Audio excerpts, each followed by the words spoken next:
একটা অত্যন্ত শ্রেষ্ঠ কর্ম করতে পারেন, সেটা হলো ভুলে যেতে পারা। আর সেটা বরদানের চেয়ে কম কিছু নয়। মানুষকে যখন কোনো কারণে নিজের প্রিয়জনদের থেকে দূরে যেতে হয়, তখন মনে দুঃখ জাগ্রত হয়। তিনি সেই দুঃখকে ভুলতে পারেন। কখনো কোনো সম্পর্ক থেকে যদি দুঃখ পেয়ে থাকেন, তখন সেই দুঃখকে ভুলতে পারেন। কিন্তু এই সংসারের প্রত্যেক আবেগ, প্রত্যেক বস্তু ভুলে যাওয়া উচিত নয়। বিশেষ করে আমাদের প্রিয়জন, আমাদের পরিবারের সদস্য। যখন এই সংসার থেকে ওনারা চলে যান, তখন যে সৎকর্ম ওনারা করেছেন, যে প্রেরণা ওনারা আমাদের প্রদান করেছেন, কখনো ভুলে যাওয়া উচিত নয়। যখন আপনি কোনো উঁচু স্থানে পৌঁছে যান, আপনি সাফল্য লাভ করেন, তখন সেই সকল বন্ধুদের ভোলা উচিত নয় যারা আপনার সাথে আরম্ভ থেকে ছিল, যারা সব সময় আপনাকে সাহায্য করেছে। আর সবথেকে গুরুত্বপূর্ণ কথা, আপনার বয়স যতই বৃদ্ধি পাক না কেন, মাতা পিতাকে কখনো ভুলবেন না। আপনি যতই বড় হন না কেন, আপনি তাদের সন্তানই থাকবেন। অভিজ্ঞতার দিক থেকে ওনাদের থেকে ছোটই থাকবেন। তাই সবসময় নিজের মাতা পিতাকে নিজের সাথে রাখুন, কখনো তাদের ভুলবেন না। সেই সকল ব্যক্তিদের ভুলে যাবেন না যারা দুঃখের দিনে আপনার সাথে ছিল, তবেই জীবনে সুখ পাবেন। আসুন আর আমার সাথে ভালোবেসে বলুন, রাধা রাধা। এই আমার অনেকগুলো নাম আছে, আর তাদের মধ্যে একটি হলো যুদ্ধ বিমুখ। এই কথা আপনারা সবাই জানেন। দাদাও আমাকে বলেছেন যে তুমি এরকম কিভাবে যুদ্ধক্ষেত্র থেকে মুখ ঘুরিয়ে পালাতে পারো কানাই। দেখুন, যেটা সময়ের দাবি ছিল আমি সেটাই করেছি। যদি আমি রণভূমি ত্যাগ করে না পালাতাম, তাহলে কে জানে কত সৈনিক নিজেদের প্রাণ হারাতেন, কে জানে কতগুলি পরিবার নিজেদের বাঁচার আশা হারাতেন, কে বলতে পারে হয়তো কত প্রাণী এই সংসার ত্যাগ করতেন। আর তাই কখনো কখনো যুদ্ধ বিমুখ হওয়াই শ্রেয়। কখনো জীবনের ক্ষেত্রেও এটা প্রযোজ্য। যদি দূরে চলে গেলে আপনার সম্ভাবনা বৃদ্ধি পায়, তাহলে দূরে চলে যান। দূরে চলে যান সেই সকল ব্যক্তিদের থেকে যারা কথায় কথায় আপনাকে অপমান করেন, আপনার নিন্দা করেন, আপনাকে বাধা দেওয়ার চেষ্টা করেন, আপনাকে ছোট করেন। কারণ তাদের সাথে থেকে, সেই সকল ব্যক্তিদের সাথে থাকলে যারা আপনার মূল্য বোঝেন না, আপনি নিজের আত্মসম্মান, নিজের আত্মবিশ্বাস, নিজের ব্যক্তিত্বকে নত করে ফেলবেন। দূরে চলে যান সেই সকল সংঘর্ষ থেকে, সেই সকল পরিস্থিতি থেকে যাদের সম্মুখীন হয়ে আপনি কোনো পরিণামেই পৌঁছতে পারবেন না। যদি আপনি এইভাবে যুদ্ধ বিমুখ হয়ে উঠতে পারেন, যদি এই প্রবৃত্তি আপনি নিজের মধ্যে জাগ্রত করতে পারেন, তাহলে আপনার সামনে সেই যুদ্ধ চলে আসবে যাতে বিজয় লাভ করে আপনি নিজের অস্তিত্ব খুঁজে পাবেন। আর সেটাই হলো সবথেকে বড় জয়লাভ। আসুন আমার সাথে ভালোবেসে বলুন, রাধা রাধা।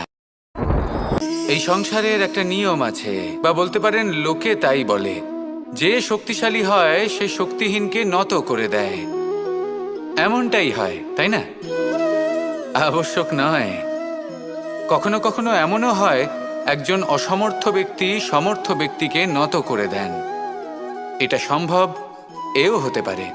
আর এটা তখন হতে পারে যখন তার মধ্যে ভালোবাসার শক্তি থাকে। ভালোবাসার শক্তি এই সংসারে সবথেকে বড় শক্তি হয়। এই ভালোবাসার শক্তি দ্বারাই নির্ধন সুদামা আমাকে দিয়ে নিজের পা ধুইয়ে নিল, কিছু না বলেই, কিছু না চেয়েই। এই কর্মের আধার ছিল শুধুমাত্র ভালোবাসা। খুব শক্তিশালী হয় এই ভালোবাসা। ভালোবাসার শক্তি দ্বারাই আপনি হিমালয় পর্বতকে নত করতে পারেন, তাহলে কি অসম্ভব হতে পারে? এই ভালোবাসার শক্তির সঞ্চার করুন, আর এই ভালোবাসার সাথেই বলুন, রাধা রাধা। মানুষের জীবনে স্বচ্ছতার একটা আলাদা গুরুত্ব আছে। যদি আপনি নিজেকে স্বচ্ছ রাখেন, তাহলে আপনার নিজেরও ভালো লাগবে, সামনের ব্যক্তিরও ভালো লাগবে, একটা অন্যরকম প্রভাব পড়বে। কিন্তু একজন শ্রেষ্ঠ ব্যক্তি কিভাবে হয়ে ওঠা সম্ভব, যার মধ্যে গুণ আছে, শিক্ষা আছে, শুভ চেতনা আছে, যিনি সৎকর্ম করেন? কিভাবে হব সেই ব্যক্তি যার মধ্যে জ্ঞান আছে? শুধুমাত্র স্বচ্ছ থাকলে তো তা হওয়া সম্ভব নয়। প্রথমে আপনাকে বুঝতে হবে যে মানুষের মধ্যে 4টি মূল তত্ত্ব আছে। প্রথম হলো তার শরীর, যার দ্বারা উনি যে কোনো কর্ম করে থাকেন। দ্বিতীয় তত্ত্ব হলো তার মন, যার দ্বারা কোনো কর্ম করার জন্য সে নিজেকে প্রেরণা দিতে থাকে। তৃতীয় তত্ত্ব হলো বুদ্ধি, যে কর্ম আমরা করতে চাই, যে লক্ষ্যে আমরা পৌঁছতে চাই, সেটা আমরা কিভাবে কোন পথে করব সেটা স্থির করা যায় বুদ্ধি দিয়ে। আর চতুর্থ তত্ত্ব হলো আত্মা। আত্মা হলো এমন এক তত্ত্ব যার কোনো সমাপ্তি নেই। আত্মা হলো অজয়। কিন্তু এরও শুদ্ধিকরণের প্রয়োজন হয়। এই 4টি তত্ত্বের শুদ্ধিকরণ করতে থাকুন, এদের নির্মল রাখুন, শুদ্ধ রাখুন। এবং এটা কিভাবে হবে? শুভ চেতনা দ্বারা, জ্ঞানের দ্বারা, এবং সবথেকে বেশি গুরুত্বপূর্ণ প্রেমের দ্বারা। আসুন আমার সাথে ভালোবেসে বলুন, রাধা রাধা।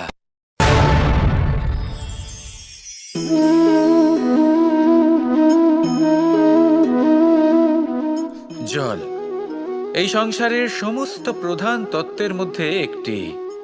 এই জল যে কোনো জ্বালা দূর করে, আগুনকে নিভিয়ে দেওয়ার ক্ষমতা রাখে, অবিরল অবিচল ভাবে প্রবাহিত হতে পারে, একে কেউ বাধা দিতে পারে না। এর পথে বাধা সৃষ্টি করলে নিজের পথ নিজেই খুঁজে নেবে, বা সে নিজেই নিজের পথ বানিয়ে নেবে, কিন্তু কখনো থামবে না। এই জল হলো মহান, আর এর একটা মহান গুণ আছে, এর নিজস্ব কোনো রং নেই। কিন্তু যখন মেঘ থেকে বৃষ্টিরূপে পৃথিবীতে ঝরে পড়ে, তখন সমস্ত সংসারকে রঙিন করে তোলে। যেখানে খরা হয়েছে সেখানে শ্যামল করে তোলে, যে স্থান শ্যামল সেখানে ভিন্ন ভিন্ন প্রকারের পুষ্প ফুটিয়ে তোলে।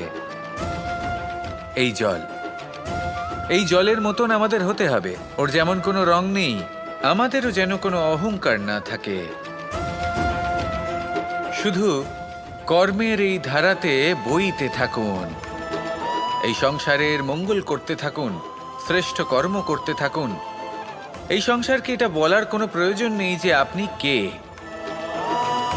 আপনি যদি কর্ম করতে থাকেন, তাহলে এই সংসার নিজে থেকেই আপনার মূল্য জানতে পারবে।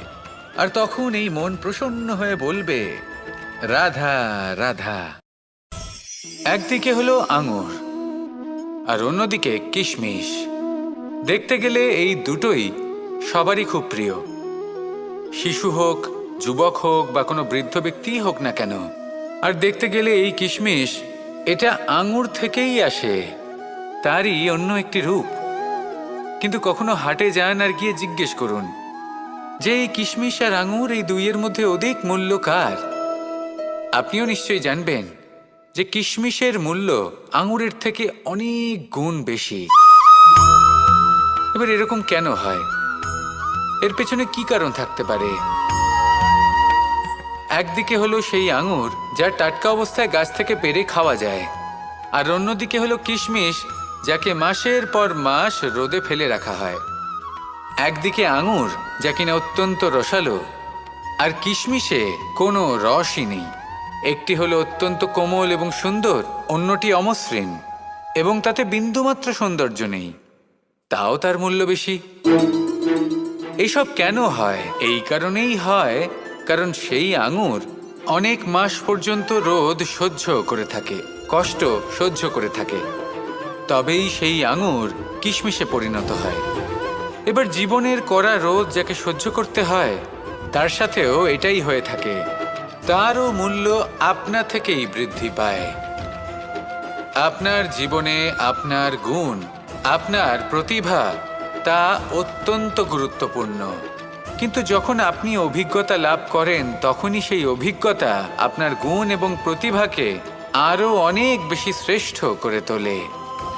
তাই জীবনের কঠোর রোদের মধ্যেও দাঁড়িয়ে থাকাটা শিখে নিন, সাহসের সাথে কঠিন পরিস্থিতির সম্মুখীন হওয়াটা শিখে নিন। ঠিক এইভাবেই অভিজ্ঞতা লাভ করতে হয়, আর এই অভিজ্ঞতা আপনার মূল্য বৃদ্ধি করতেই থাকবে, করতেই থাকবে। আর তখন এই মন প্রসন্ন হয়ে বলবে, রাধা রাধা। আমাদের সকলের জীবনেই দুই ধরনের ব্যক্তি থাকেন, বন্ধু এবং শত্রু। তারা হলেন আমাদের প্রিয় বন্ধু, যারা আমাদের জীবনে সবসময় আমাদের পাশে থাকেন। কখনো কখনো আমরা তাদের জন্য কিছুই করি না, তাও তারা আমাদের আনন্দ প্রদান করেন, ভালোবাসা প্রদান করেন। আর অন্যদিকে থাকে আমাদের শত্রু। দেখতে গেলে যখন আমরা জন্ম নিই তখন কিন্তু আমাদের কোনো বন্ধু থাকে না, আমাদের কোনো শত্রুও থাকে না। কিন্তু যত ধীরে ধীরে আমরা জীবনে এগোতে থাকি, আমাদের বয়স বাড়তে থাকে, তখন আমাদের বন্ধু আর শত্রু এই দুইয়ের সংখ্যা বাড়তে থাকে। আর সেই সব কিছু নির্ভর করছে আমাদের কথার ওপর এবং আমাদের ব্যবহারের ওপর। এবারে আপনি যদি কোনো ব্যক্তিকে স্বাগত জানান উদার চিত্তে, ভালোবেসে, তাহলে সেই ব্যক্তি আপনার বন্ধু হবেই হবে। কিন্তু যদি আপনি নিজে হাতে কাউকে সামনে অগ্রসর হতে বাধা দেন, বিনা কারণে তার সাথে খারাপ ব্যবহার করেন, তাহলে তার মনে শত্রুতার বোধ অবশ্যই জেগে উঠবে। আর রইল বিষয় কথার, যদি আপনার কথা মধুর হয় তাহলে সবাইকে আপনি আপন করে নিতে পারবেন। এই কথাই যদি কটু হয় তাহলে আপনার আপনজনেরাও দূরে চলে যেতে পারে। তাই নিজের কথার ওপর সংযম রাখুন এবং নিজের আচরণ উদার করে তুলুন। জীবনে সুখে সুখ থাকবে। আসুন আমার সাথে ভালোবেসে বলুন, রাধা রাধা। এই সংসারে যখনই কোনো সমস্যা আসে তখন আমরা আমাদের সব থেকে বড় সম্বলের কাছে আশ্রয় খুঁজি, তা হলো আমাদের বিশ্বাস। এবার প্রশ্ন হলো এটাই যে এই বিশ্বাস কার উপর করা যেতে পারে? পরিবারের ওপর, বন্ধুর ওপর, নাকি তাদের ওপর বিশ্বাস করা উচিত যাদেরকে আমরা কখনো সঙ্গ দিয়েছি?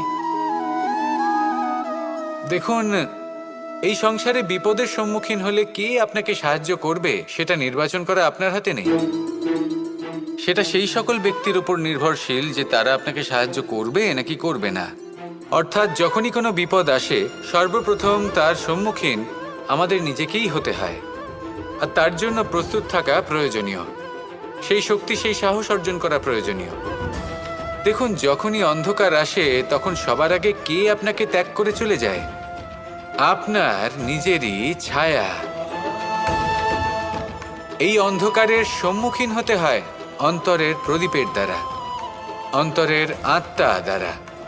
তবেই আপনি অন্ধকারের ওপর জয়লাভ করতে পারবেন। সেই জন্য যে বিপদই আসুক না কেন নিজেকে তার জন্য প্রস্তুত রাখা উচিত। সেই সাহস নিয়ে আসুন। এমন কোনো বিপদ নেই যে আপনাকে ভেঙে দিতে পারে। আসুন আমার সাথে ভালোবেসে বলুন, রাধা রাধা। এই সংসারে সব থেকে ভয়ানক এবং গভীর অন্ধকার কোনটা? সেটা যখন মেঘ সূর্যকে ঢেকে দেয় এবং সংসার অন্ধকারাচ্ছন্ন হয়ে ওঠে, নাকি তখন যখন সূর্যাস্তের সময় ঘনিয়ে আসে, সূর্য ঢলে যায় এবং এই সংসারে অন্ধকার ছেয়ে যায়, নাকি সেই অমাবস্যার রাত্রি যখন চতুর্দিকে ঘন অন্ধকার থাকে এবং চন্দ্রমার প্রকাশ কোথাও থাকে না? না, এই সংসারে সব থেকে বেশি ভয়ানক অন্ধকার হলো মানসিকতার অন্ধকার। মানসিকতা খুব গভীর একটা বিষয়। এই মানসিকতাই সত্যের রূপ ধারণ করে এবং আমাদের এই মানসিকতা এবং বিবেকে একটা সূর্য থাকে। যদি আমরা এটা জীবন থেকে বের করে ফেলি তাহলে নিরাশা, হতাশা, অসফলতা এর এমন এক ঘন অন্ধকারে আমরা ফেসে যাব যে তার থেকে বাইরে বের হওয়া প্রায় অসম্ভব ব্যাপার হয়ে দাঁড়াবে। বড়ই কঠিন হয় সেই সময়। সেই জন্য ইতিবাচক মনোভাব থাকা খুব প্রয়োজনীয়। এটা ভাববেন না যে এটা আমার সাথে কেন হলো, এই সমস্যা কেন এলো, ওই ব্যক্তি আমার সাথে এটা কেন করলেন। এটা ভাবুন যে আমি জীবনে যে পরিস্থিতিতে দাঁড়িয়ে আছি তার থেকে আমি ঠিক কিভাবে বাইরে বেরোতে পারবো। যতই ঘন অন্ধকার থাকুক না কেন, খুব ছোট একটা প্রদীপের প্রকাশ আমাদের পথপ্রদর্শক হয়ে দাঁড়াতে পারে। আর আমাদের জীবনে এই ছোট্ট একটা প্রকাশ হলো আশা। এই আশার একটি কিরণ আমাদের অত্যন্ত গাঢ় অন্ধকারেও পথ দেখাতে পারে। তাই এই আশাকে সব সময় মনে প্রজ্বলিত করে রাখুন। গাঢ় থেকে গাঢ় অন্ধকারের সাথে, কঠিন থেকে কঠিনতর সমস্যার সাথে লড়াই করুন, সামনে এগিয়ে চলুন, আর আমার সাথে ভালোবেসে বলুন, রাধা রাধা। শত্রুতা। একজন মানুষ অন্য মানুষের সাথে শত্রুতা করে বসেন। দুজন ঘনিষ্ঠ বন্ধু, এমনও এক সময় আসতে পারে যখন এনারা একে অপরের শত্রু হয়ে ওঠেন। এর অনেকগুলো কারণ হতে পারে, কিন্তু মূল কারণ হলো আলোচনা। আগে হ্যাঁ, আপনি যদি কারোর বিষয়ে আলোচনা করেন তাহলে সে আপনার শত্রু হয়ে যেতে পারে। এবার মনে একটা প্রশ্ন আসতে পারে যে এটা কিভাবে সম্ভব হতে পারে? আলোচনা, এটা তো অত্যন্ত জরুরি। যদি আমি নিজের বন্ধুর খারাপ কাজের বিষয়ে আলোচনাই না করি তাহলে সে শুধরবে কি করে? এ কথা সত্যি যে আলোচনা আবশ্যক, কিন্তু তার থেকেও বেশি গুরুত্বপূর্ণ এবং আবশ্যক হলো আপনার এই সিদ্ধান্ত এটাই যে আপনার এই আলোচনা কোন স্থানে করবেন। যদি এটা সবার সামনে করবেন ভাবেন, তাহলে তা অপমানও হয়ে যেতে পারে। যদি এটা আলাদাভাবে করেন তাহলে তা পরামর্শ হয়ে যায়। অপমান কেউ স্বীকার করতে পারেন না, কিন্তু পরামর্শ সকলের ভালো লাগে।